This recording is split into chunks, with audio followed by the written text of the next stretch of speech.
Okay, boys and girls, we are going to talk all things netiquette today, which is where we combine the internet with etiquette to communicate professionally and with purpose online.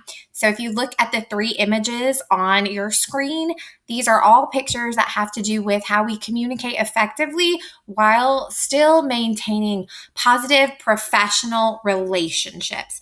And always remember, especially that last one, what you put online stays online forever. And that does not just apply to a computer, that also applies to your phone. So let's review what etiquette is. Etiquette is just a fancy word for manners, being polite and kind in person.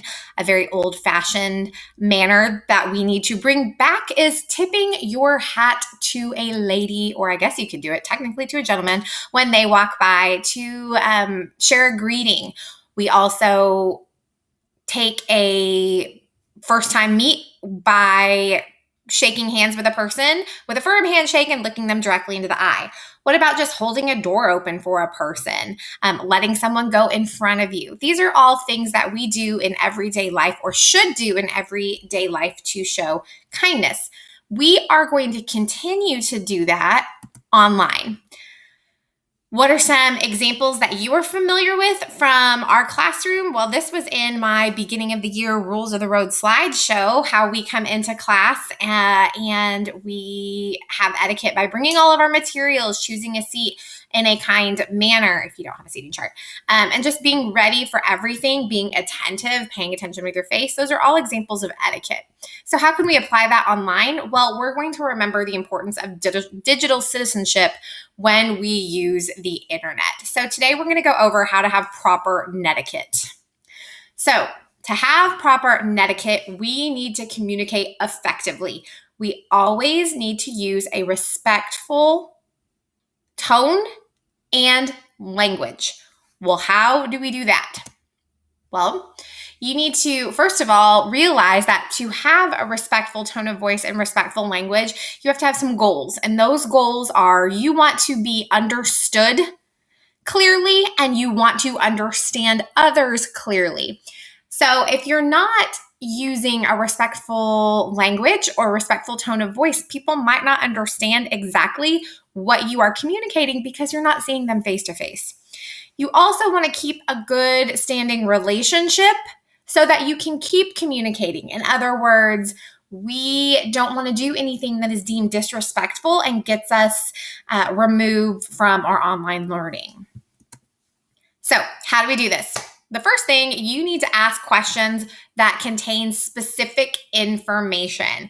Asking the question, where do I find it? With all those lovely little exclamation points and question marks is not specific.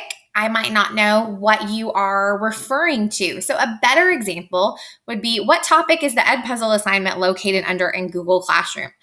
For that question, I understand exactly what you're asking of me and I can point you in the right direction. So you can see our example at the bottom.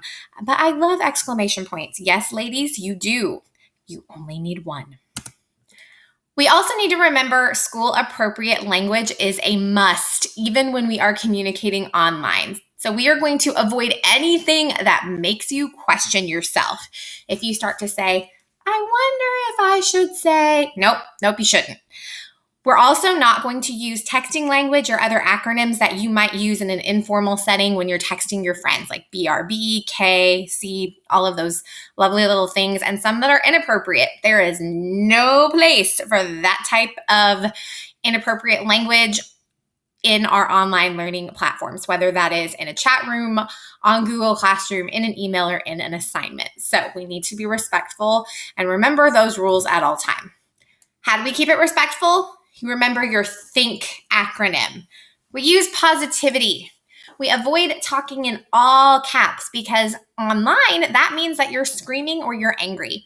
We also really try to avoid sarcastic tones.